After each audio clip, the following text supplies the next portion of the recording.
Varðandi rásina sem sagt í verkefni 14, þá höfum við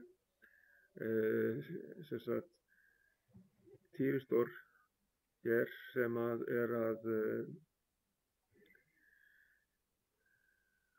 hann er rauninni að stjórna því hversu mikill hluti af spennunni fer yfir peruna hérna.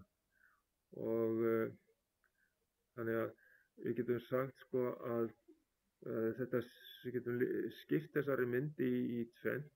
Við getum haft hérna kraftrásina, hún fer eiginlega hérna bara utanverðu í rásinni, náttúrulega í gegnum díóðbrúna og álagið og Týristorinn. Þannig að álagið, Týristorinn og díóðbrúin, við getum sagt að það sé kraftrásin.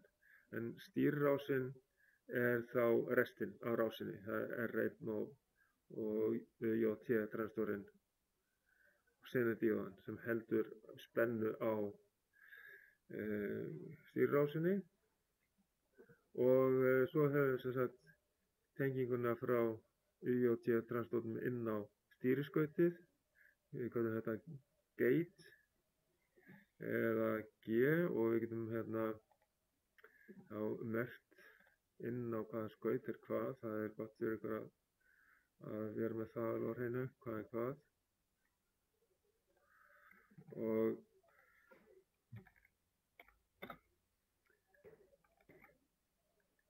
Og ef við hérna verkjum það, þá getum við sagt að hér er anóða. Það er sjálfsagt nóg að skrifa það bara A ef þið ættu að merkja þetta. Og hérna K fyrir katóða. Og síðan er gate hérna, það er stýriskautið sko. Það er nú gott hérna G fyrir stýriskaut.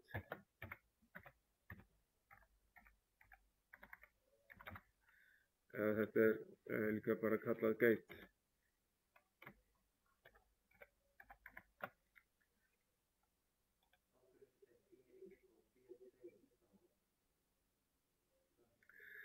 Jó, þetta eru kallaðir hérna, base 1 og base 2. Þetta er svolítið sérstakur transistor. Hann hefur einn emitter hérna og yfirleitt við ákveðna spennu þá leiðir hann vel frá emitter yfir á base 1 og base 2 þetta er aðalega fyrir svona vinnuspennu fyrir hann hérna. Og þegar að tjettirinn hefur hlaðist upp í þessa brotspennu þegar hann byrjar að leiða, að þá gefur hann púls hérna inn á stýriskautið.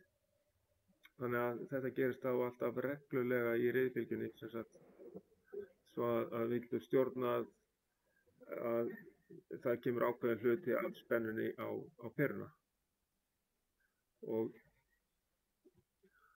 Og hérna þannig að við fáum ekki flögt ef við værum að kveikja mismunandi stöðum í reiðbylgjunni, þá myndi bara ljósperan flögta. Það er ómögulegt að stjórna í stýrinni sko. Nema við værum með viðmiðun frá 0 og það er rauninni þetta að þéttirinn hleðst upp, alltaf upp í ákveðna sömu spennu sem að transistorinn, hérna UJT transistorinn, brotnar þá og hleypir andhleðslu þéttisins hérna út á R5 og stýriskautið og kveikir á Týristornum. Þannig að hann leiðir. Og þannig að það er stillingin á stillimótstöðunni og stærð þéttisins sem er ráð því þá á hvaða tíma að við fáum stýripúlsinn.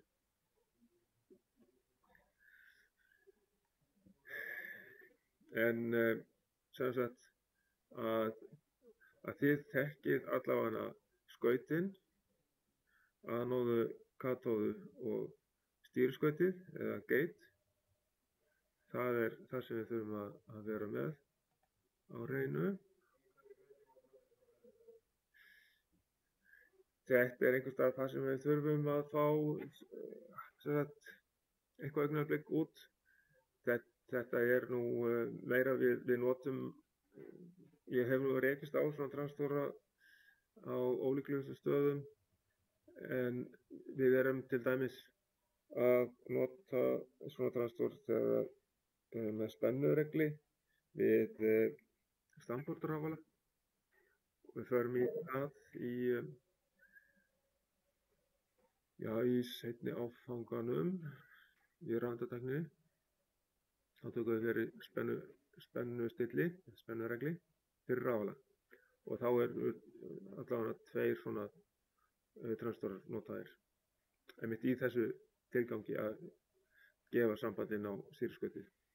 En við höfum ekkert, þetta er mjög takmarkað sem að þessir transistorar hafa verið notaðir.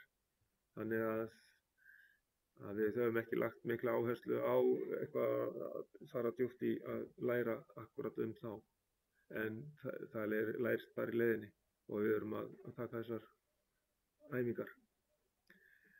En þannig við förum ekkert djúpt í virknina á þeim, annað en bara það að þeir virka þannig að þeir hafa ákveðna brotspennu við ákveðna spennu hérna inn á emitterinn. Þá opnast fyrir strauminn frá emitter og yfir á base 1 hérna. Og sem sagt, þá myndum við fá stýriskautspúls hérna, stýristorinn leiðir og þá fær hérna ljósaperan spennu því að það verður ekki lengur spenna yfir stýristorinn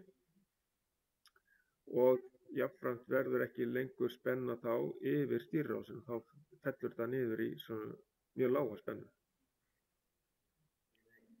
Öll stýrirás. Já,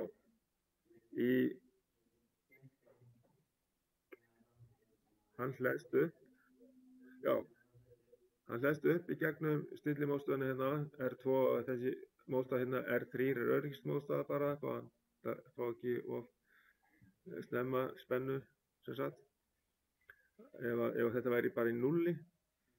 En þannig að þetta hleðst upp, já, og við ákveðna spennu sem var 6,3 volt, getum við sagt, eða hjá einhverjum mót 6,2 volt, að þá byrjar UJT-transistorinn að leiða frá emitter yfir á B1 og gefur púlsinn á stýriskautið. Og þá opnar stýristorinn.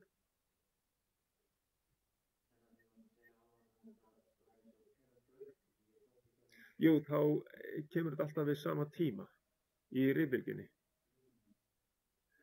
Og hérna, þannig að við sáum það á sveiflusjármyndunum að spennan yfir peruna leit alltaf eins út, skilur við. Þá kveikti hann alltaf við sama opnunarhorn.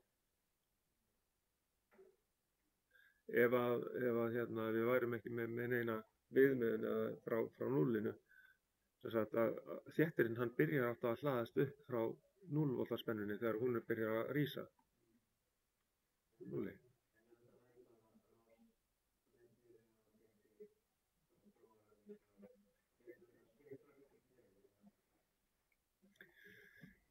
Já, sko, ef við fengjum bara púls hérna frá einhverjum öðrum, annarri stýringu sem kemur bara tilviljunarkennt hérna inn á stýriskautið, þá fengjum við alveg glöggt á peruna. Já. En hérna kemur það bara reglulega á réttum tíma, alltaf, frá spenna fyrir gegn 0-punktinn, þá hleðst hérna þétturinn upp í 6,2 volt og þá hleypir transistorinn afhleður hérna þéttinn, hleypir straum í gegnum sig og gefur púls. Og að stýristorinn opnar. Hlutverk sennidíóðunnar að halda fastri spennu hérna og að spennan verði ekki of há yfir stýrirásina.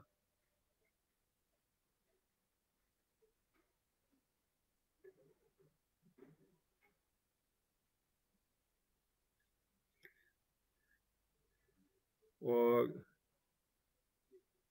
hlutverk R1 að vernda sennidíóðuna D2 hérna fyrir of miklum straum. Það er R1 hérna. Þetta er raftengt mótstaða og hún veitir sem sagt straum hérna inn á stýrirásina og hún passar upp á það að D2 fá ekki ómikinn straum í gegnum sig, sem sagt að aflþol díóðan er ákveðið og það fari ekki upp fyrir það aflþol. Þannig að straumurinn verður ekki ómikill hérna niður, þess vegna er R1 hérna. Og hafið dálítið stórt viðnám, það er 6800 ohm. Þannig að hér var eitthvað í 7,4 volt sem að sendíóðan hélt yfir sig, ef ég man rétt. Þegar að spennan kom upp og þá hérna kom bara bein lína á sveiflusjána, vegna þess að þá hélt að þegar vorum að mæla yfir sendíóðana, annars vegar og yfir þéttin á B-rásinni, þá sáum við upplestu þéttisins en beina línu fyrir sendíóðana. Þá kom bara spennan upp og svo hélt sendíóðan spennunni þar til að við fengum stýripúls við 6,2 volt á þéttinum og þá leiddi transistorinn í gegnum sig og gaf okkur púls inn á stýriskautið. Og hér fáum við heilbylgjuafröðun, þannig að þá er þessi stýring, það myndum kalla hana stýrð heilbylgjuafröðun. Og við myndum skipta rásinni þannig að kraftarásarhlutinn væri afreiðisbrúin á lagið, sem í þessu tilfelli er pera, og týristorinn. Þetta væri kraftarásarhlutinn. Allt hitt er stýrirásin, við getum þess að sett hérna, setjum stýrirásina hérna inn í kassa.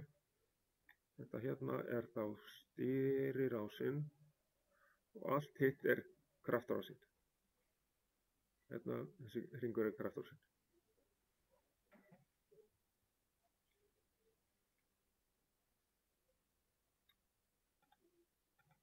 Ok.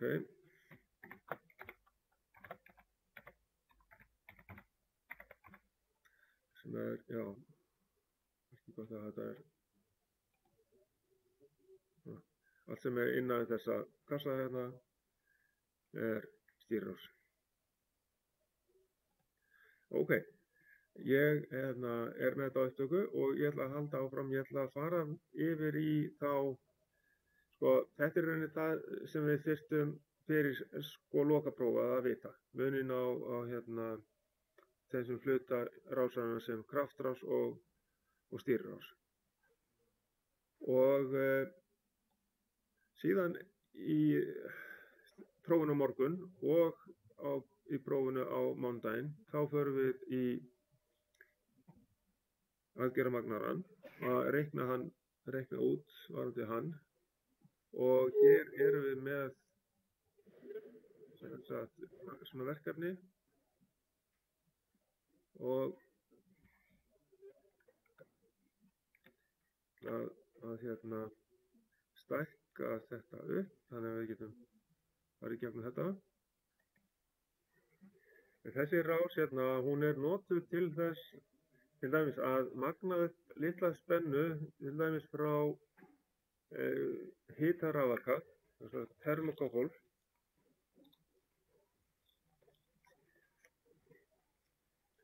Dæmi hvar við notum hitarafaka eða K-hitarafaka til dæmis, það er afgashitamæling og þetta eru tveir vírar sem koma saman sem að í heitutengingunni á mælistaðnum þá tengjast þeir saman og köldutengingunni þar tengjast þeir, það er hinn endinn á þar sem að vírarnir náttúrulega tengjast inn á mælitæki.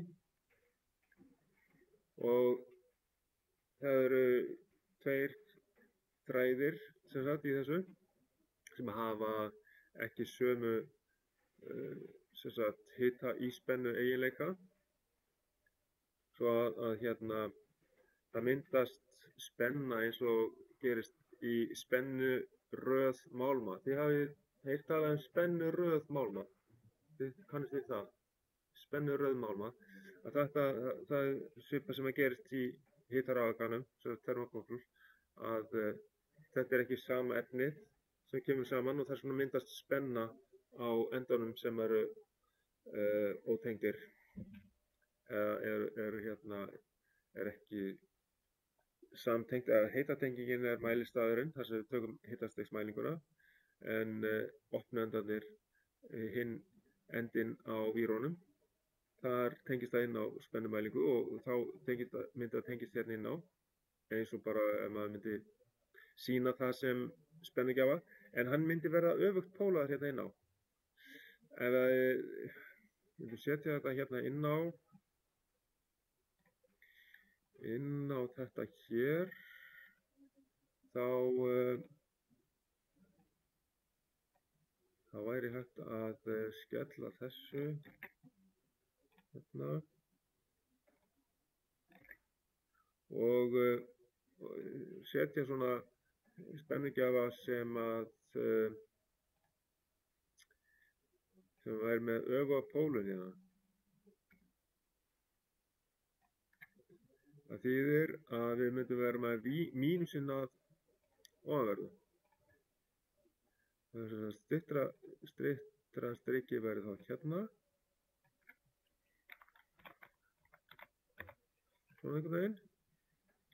Og plúsinn myndi tengjast hérna niður í mínusinn á rásinni, þess að mínus tengist sko aðalspennugjafanum. Þetta hérna er hitarafaki sem ég er að tengja hér. Og hann er öfugt pólaður með við hinn. Já, hérna neðanverðu er plús. Neðanverðu er plús og hérna er mínus. En síðan annar spennugjafi hérna fyrir rásina sjálfa sem tengist inn á 7 og 4, ef maður rétt, að mínusinn hérna á þeim spennugjafa, aðeins að reyna að hafa þetta rétt, svona, að mínusinn hér, hann er í mínusinn hérna,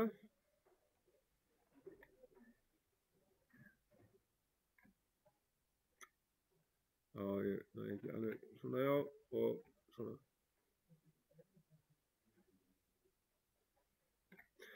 Ok, og þetta hérna, þetta tengist inn á aðgerðarmagnaðan, sko, hér, og síðan kemur þessi hérna út sem það færi í fjarkann. En svo þurfum við að tengja þetta eftir ákveðnum reglum hérna í multisim vegna þess að þar er á ferðinni að við erum ekki með alveg rétta útgáfu af þeim, þannig að mínusinn getur verið hér, plúsinn hér og þá fylgi plús að ofanverðu og mínus hérna megin. Við þurfum aðeins að snúa þessu við þegar við tengjum þetta upp. En svona myndi þetta líta út ef þetta væri rétt pólað hérna inn á aðgerðarmagnaðan. Þannig að aðal spennugjafinn, hann er hérna megin og gefur samband inn á aðgerðarmagnaðan. En mæligræjan sem er hitarafaki, hann tengist hérna vinstra megin. Og ef við myndum segja að þessi gæfi 2,5 volta, eða bara segja bara 2 volta spennu hérna, nei ekki 2 volta, það væri rosa hátt. Þess að 20, ef við myndum segja að hér væri 20 millivolt frá hitarafaganum, 20 millivolt sem varum hér. Og þá er rauninni sko, gleymd að setja hérna fyrir framann sko mínus, af því að pólunin tengist þannig sko. Þá getum við náttúrulega rissað þetta inn á. Þá ef við verðum með mínus 20 millivolt hérna inn, þá myndi það tengjast inn á mínusinganginn og það er svo kallar inverterandi inngangur, þannig að það snýst við formerkið og verður þá plús út. Þannig að ef við fáum hækkandi, hærri og hærri mínusspennu hérna, þá verður hún hærri og hærri plússpenna hérna, út úr aðgerðarmagnanum. Já, það er bara einfalt og gott. Nei, þetta bara til að sýna hvar, já, það verið að tala einhverja strauma, sko, við getum sagt, þetta bara upp á hvernig, tengingin, já, varðandi svo straumrásum sjálf og við skulum ekki pæla mikið í því. Við höfum eitthvað í sambandi við texta sem við verðum að reyna að útskýra, sko, af hverju mögnunin fæst svona, að sjá, R1 hérna, já, R2 hér, bara að sýna hvernig að straumurinn gæti verið á ferðinni hérna inn. En málið það að straumurinn hérna inn á, sko, mínusviðganginn, þetta svo hverfandi lítill straumur að við getum alveg sleppt í að gera ráð fyrir honum. Þetta rauninni þá bara hlutfalli milli R1 og R2 sem að skiptir máli varðandi mögnunina. Og þannig að þegar við erum með stærðar á R1 og R2, þá getum við notað þessa formúlu hérna út, þá bara mögnunin, þessi hérna, R2 deilt með R1 og síðan sinnum inn. Og vegna þess að við fáum mínus út, þá kemur sem sagt, að því að ef við værum með plús hérna inn, þá myndi það verða mínus.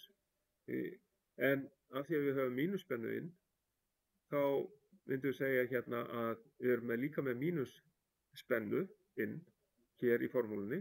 Þannig að mínus hérna fyrir framan, sinnum mínusinn á spennunin, gefur okkur plús. Af því að mínus sinnum mínus gefur plús. Þá fáum við jákvæða spennu út. Reiknum við þetta, setjum bara þessa mynd hérna þá í staðinn eða hérna fyrir neðan.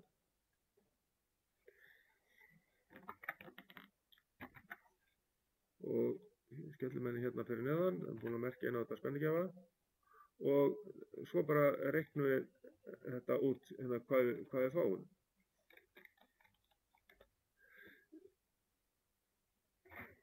Að spennan út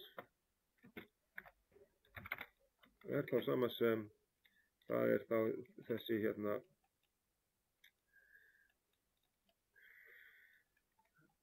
R2 deilt með R1. Getum við sett það bara í sviga hérna R, svo maður gerir eitthvað vitleysu. Það setja upp svona. Og þetta mögnunin, þetta í rauninni kemur í stað fyrir A. Og bara sinnum inn. Og vegna þess að við erum komin með mínusspennu hérna, þá mínusinngangurinn, hann í rauninni að snúa þessu mínus við og gefur okkur plús út. Hann snýr merkinu við, þannig að ef við fáum meiri mínus hérna inn, þá fáum við meiri plús út, því hann snýr merkinu. Við getum sett mínus hérna, mínus þetta hérna, sinnum mínus inn, setjum svo inn í formúluna, það eru leiðir, við setjum inn, höfum þetta 1 megaohm deilt með 10 kiloohm,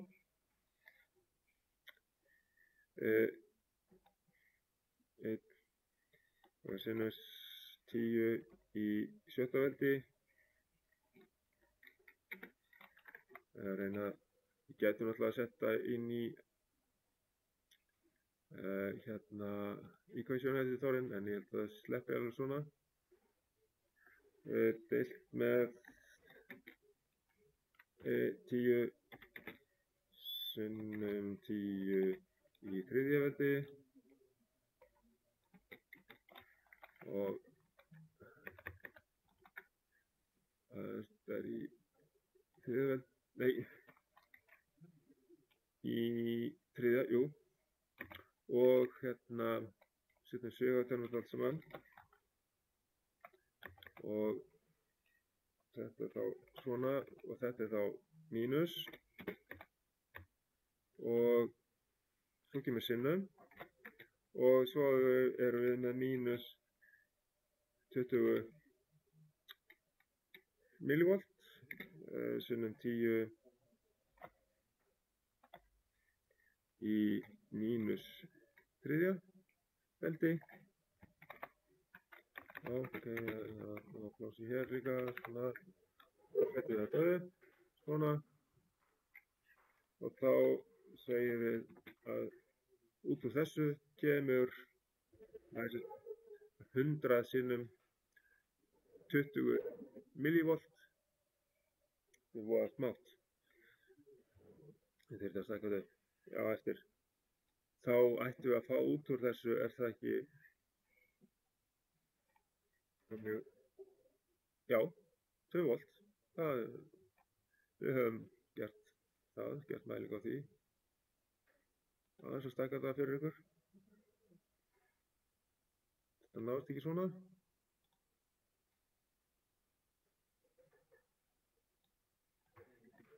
Já, þá fáum við 2 volt.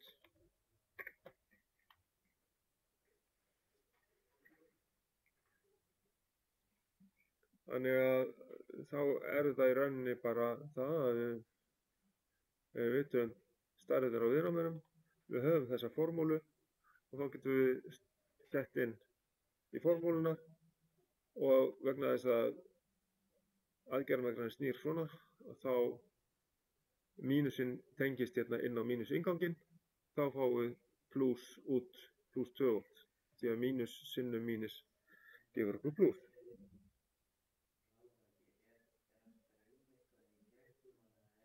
Þetta er svakalega lítill straumur. Þetta er aðalega spennumunur sem við erum að fá hérna inn og inngangsviðnámið inn á þetta eins og þið sjá hérna 10 kilo hérna. Þetta þarf að vera mjög hátt svo sé ekki bara verið að drepa niður hérna, þessa lágu spennu sem það kemur frá í þráðkanum. Já, R1 til dæmis og það er mjög hátt inngangsviðnám inn á aðgerðarmagnanum nú þegar. Þannig að það er svakalega lítill straumur inn á hann. Þetta er einhver, já, nanoampere eða hvað. En þetta lítur út svona. Síðan, já,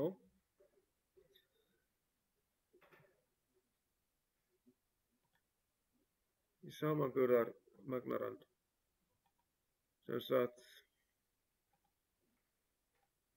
það er hitt blaðið sem ég let ykkur fá, það er þetta hérna. Og við getum sett inn, vorum við með þessar stærðir hérna síðast, svona. Við getum, ég geti breytt þessu bara þannig við notum einhverja aðra stærði núna, þannig við getum breytt þetta aftur. Til að hafa hérna þá þurfum við að athuga hvað er markgildið inn á rásina og hvað er mæligildið sem maður getur hækkað, sem við getum kallað raungildi, raunveruleg mæling. Eins og NTC-mótstaðan getur verið skynjari sem myndi hækka kannski með því að ef við hitum NTC-mótstöðuna þá minnkar viðnámiðinni og þá eykst straumur hérna í gegn og hækkar þá þarlandi því að það verður meiri straumur hérna í gegn þá hækkar spennan á punkti 3 og ef að segir hérna ef að U3 er hærri en U2 þá verður útgangurinn hár út á 6. En við þurfum að byrja á því að athuga hvað er viðmiðunarmörkin, hvar er markgildið, það er spennan í 2 sem er rauninni markgildið. Ef þetta væri einhvers konar öðruvísi reglir eða eitthvað slíkt, þá myndum við kalla þetta óskgildi en ég vel frekar að kalla þetta markgildi inn á 2 og þá ætlum við að mæla eða reikna út spennuna inn á 2, inn á mínusinnganginn á aðgerðarmagnanum. Við byrjum á því og það er bara einfaldlega það að við ætlum að reikna út heildarviðnámið í rásinni hérna niður sem að tengist tvistinum, mínusinganginum, leggjum saman 18 kilóomin og 20 kilóomin hérna. Og þegar við vitum heildarviðnámið, þá getum við fundið heildarstrauminn í gegnum þessa rás vegna þess að við vitum spennugjafarspennuna og heildarviðnámið. Þá bara byrjum við að skrifa þetta hérna niður. Og þegar við erum búin að reikna út sem sagt strauminn, þá margföldum við þann straum sinnum 20 kilóohm stöðum hérna og þá fáum við spennu, sem sagt I sinnum R hérna, U2, þá er spenna U2 og þá merkjum það inn í töfluna sem spennu U2 hérna. Og það er bæði þegar að það breytist ekkert sko þó við hittum endísimálstöðuna, þessi spenna verður alltaf svo sama sko. Verður svo sama í báðum tilfellum hér. Setjum við spenna U2 hér. Þannig að þá bara byrjum við að finna heildarviðnámið, reikna heildarstraumi út frá spennunni og nota það straum til þess að finna spennuna hér sem er þá straumurinn sinnum 20 kilóohm. Þannig að við finnum strauminn í gegnum þessa rás hérna með, við setjum hérna inn 5 V spennuna og deilum með heildarviðnáminni í þessum hluta hér, spennudeilingar hluta hérna, það er 38, ég set bara K hérna og sem ekki oflengja þessu öllu saman, þá fáið þið út úr því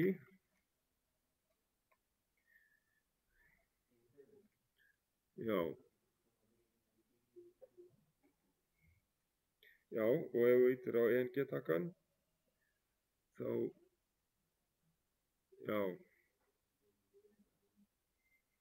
ok. Við fáum, ef við hérna segjum bara 5 deilt með 38, þá fáum við svarið í milliamperum, já. En ef við deilum með, ef við segjum 5 deilt með 38 sinnum 10 í þriðveldi, sem er 38.000, þá fáum við hérna í amperum 1,3157 sem 10⁻⁴ veldi amper og við getum breytt í milliamper sem er þá 0,13157 milliamper og þennan straum notum við til að finna út spennuna U2 og þá getum við sagt að U2 er þá hérna sama sem, það er það I sinnum R VAF2 sko. Og þá höfum við þetta svona sinnum R og VAF2 hérna. Þá setjum við tölurnar inn í það. Já, við getum hérna sett þetta bara inn svona, 3, 1.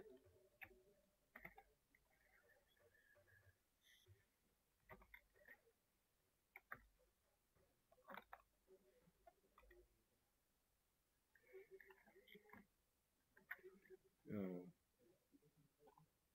í rauninni getum við tekið þessa tölu hérna, copy.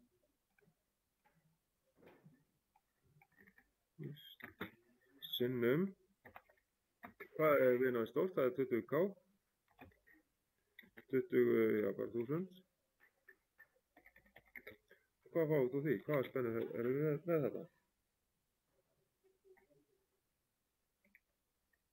Hvað fáum við?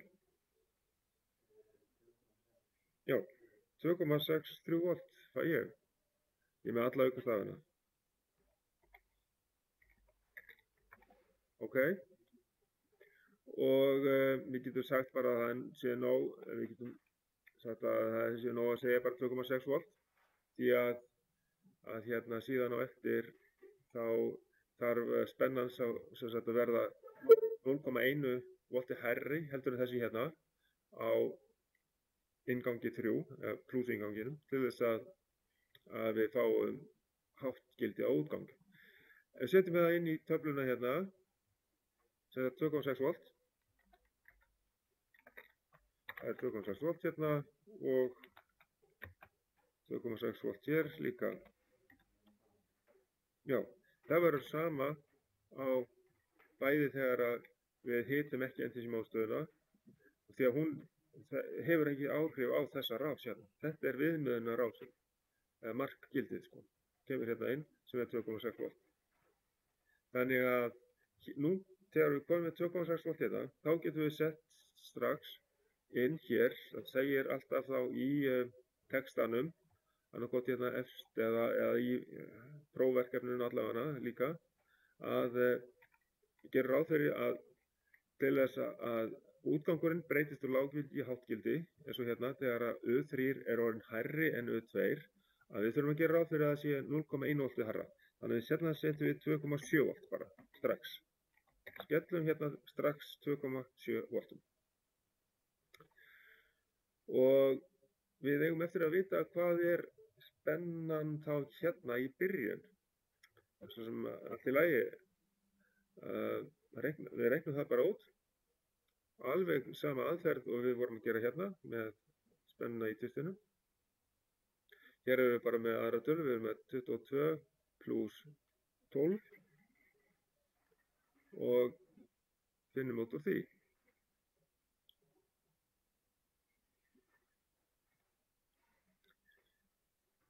Fyrst þegar ég er búinn að finna út heildarviðnámið í hinni rásinni og strauminn í. Já, þá er þetta I3, getum við kallað þennan. Alltaf leirstu það, 3. Þetta er á nýr straumur og þá notum við sem sagt á I3 hérna þess að markvartum með R3 og kannski gott að bæta því hérna inn í.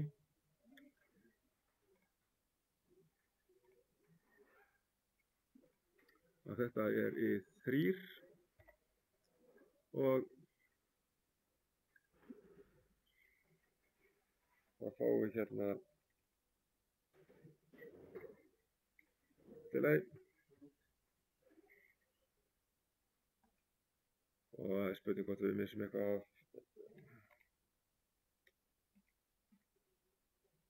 eitthvað stöðum í þessu hérna en og fáum 1,76 volt út úr þessu. Það er allt í lagi. Og þá set ég þessa tölu hér. Ég var að reikna út U3 þegar að viðnámið er kalt. Þegar það er 22 kΩ mótstað í NTC-viðnáminu, skynjaranum. Og segi hérna 1,76 volt er þá spennan á U3. Svo þarf þetta að hitna til þess hitna það mikið að straumurinn aukist upp í þennan straum hérna 1,47 sem 10⁻⁴. Þannig að spennan verði 2,7 volt. Já, býttu nú við. Nei, ég er ekki komið með það. Nei, ég er ekki komið með það. Ég á eftir að reikna út nýjan straum hérna. Strauminn þegar það er heitt. Þetta er straumurinn þegar það er kalt. Þegar heildarviðnámið er 34 kg. Nú vitum við ekki hvað viðnámið lækkar mikið niður og það er það sem við ætlum að reyna að finna út. Svo að það sem við gerum núna næst, það er að ganga út á þessari tölu hérna sem er 2,7 volt. Hún þarf að vera það. Spennan þarf að hækka upp í 2,7 volt til þess að útgangur verði 5 volt, 0,1 volti hærra heldur en spennan inn á mínusinngganginn, U2. Ef við vitum þessa spennu hérna, 2,7 volt, hérna, U3, þegar þetta verður heitt sem sagt, eða ástandið er heitt þarna á NTC-mótstöðinni, þá getum við reiknað strauminn í þessari mótstöðu hér og gert ráð fyrir bara að það sé sami straumur hérna í gegnum þessa hér. Við gerum það. Og af því við vitum spennuna í 3 hérna líka, þá getum við dregið þá spennu frá heildarspennunni, 5 volta spennunni. Þá vitum við hvað spennufallið yfir NTC. Þá vitum við tvennt, við vitum spennufallið yfir NTC og við vitum strauminn hérna niður. Því að við sleppum því að gera ráð fyrir einhverjum straum hérna inn á aðgerðarmagnarann, inn á plúsinganginn, vegna þess að hann svo svakalega lítill. Við bara sleppum því að rekna með hann. Því að þetta alveg nægjanlega góð nálgun á útreikningum til þess að við getum mælt sambærilegt.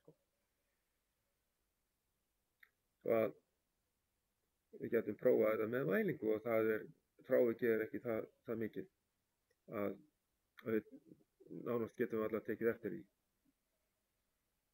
Þannig að næsta sem við gerum, það að reikna strauminn í gegnum 12 kVm-stöðuna, sem R3, út frá þessari nýju spennu 2,7 volt, þegar að NTC heitt. Ok, þá gerum við það. Þá setjum við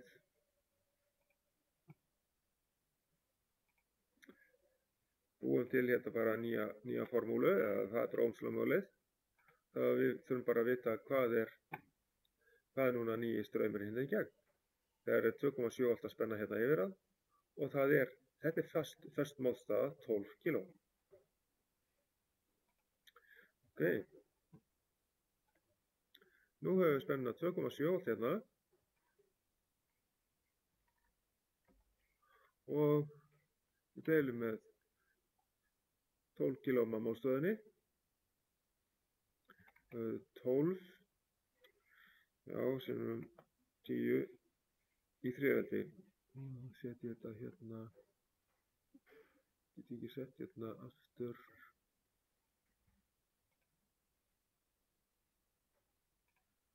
Jú.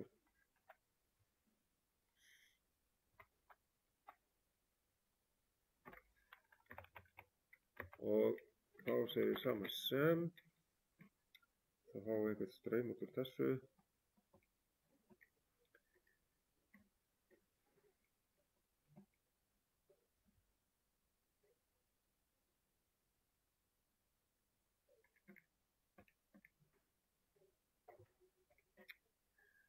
Já, fáum við ekki hérna 2,25 sinnum 10 í mínus fjórðaveldi ampere. Ok.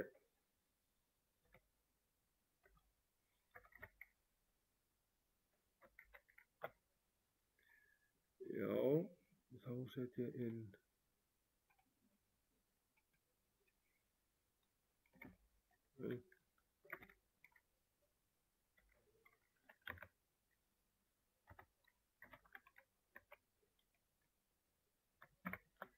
Ok, þá hefur við straumi hérna í gegn og við notum þennan straum og segjum að þann sé sami straumur og fari hérna í gegnum NTC-mótstöðuna. Það gæti verið kannski örlítið meiri út af hugsanlegum straum hérna inn, en við vitum ekki hvort hann að fara mikill hérna inn eða ekki. En við notum sem sagt þá restina af spennunni, við erum með 5 volt hérna og restinni af þessari spennu þá 5 mínus 2,7 og þá segjum við að við erum með 2,3 volt yfir NTC-mótstöðuna og við deilum með straumnum til þess að athuga hvað þetta viðnám geti verið stórt. Og þá tökum við hérna nýja formúlu og reiknum út stærð NTC-mótstöðunar.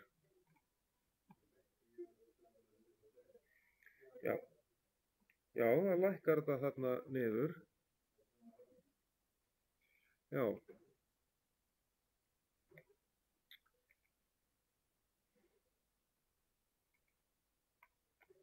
Já.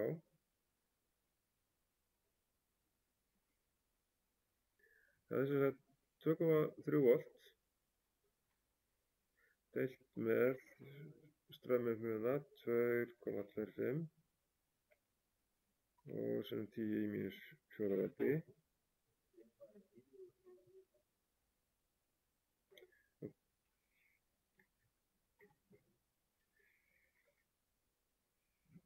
Já, það er spurning með þá aukastafi eða eitthvað. Það er spurning hverju munar hjá okkur. Allavega ef ég reikna þetta svona, þá er ég með, já, eitthvað rúmlega, ég get skilað þessu í rauninni bara svona. Kíló ohm hérna. Já, þetta er núna í þessu.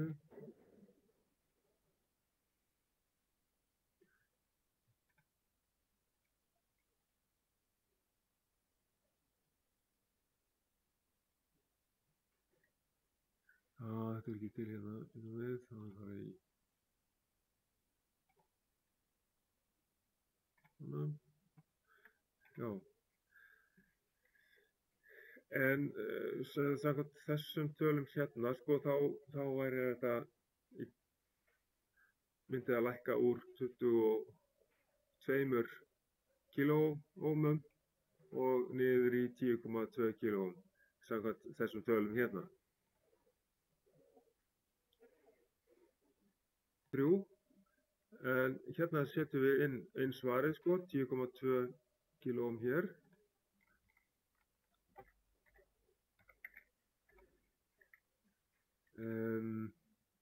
Já, þetta sé ekki hérna, já, það er alveg hérna.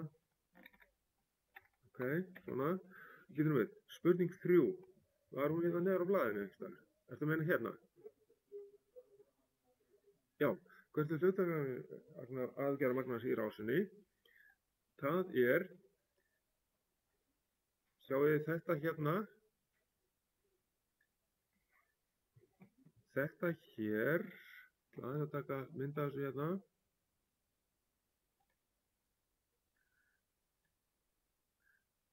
Hlutverk aðgerðarmagnans er að bera saman inngang 2 og inngang 3.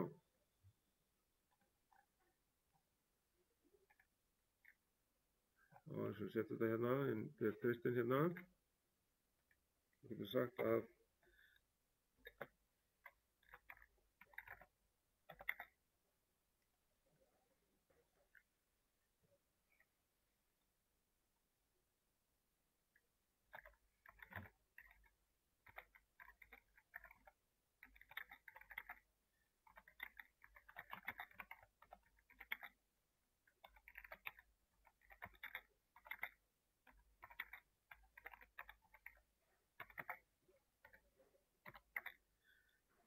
ef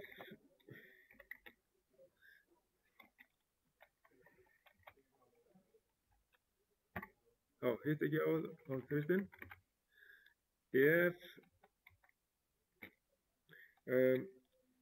Ef inngangur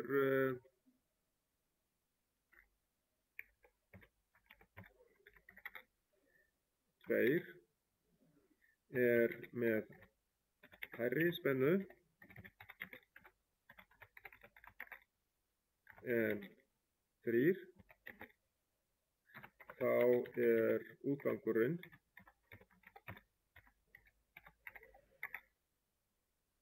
lágur.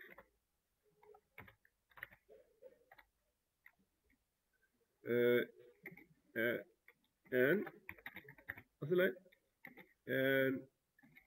ef inngangur 3 er með hærri spennu en 2,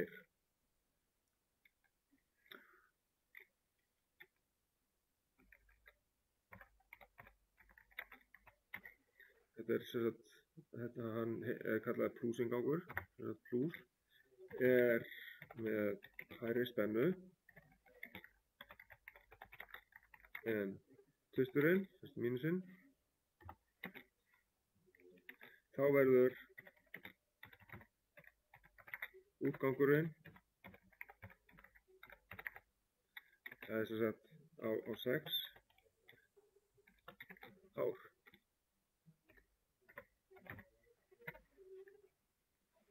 Það er hlutverk hans, það er að bera saman, þetta er svona samanburðarmagnari. Og við getum sagt hérna mínus á þessu hérna, mínus á 3 pluss, já, allt í leið. 2 er mínus og 3 er plús. Já, hvað segirðu?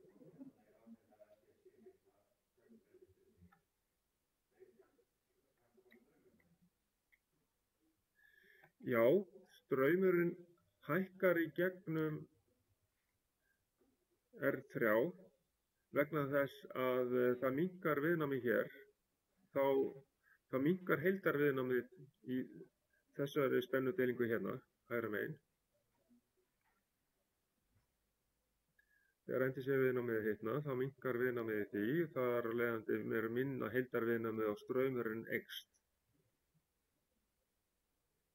Og þess vegna hækkar spennan á þrýstinum.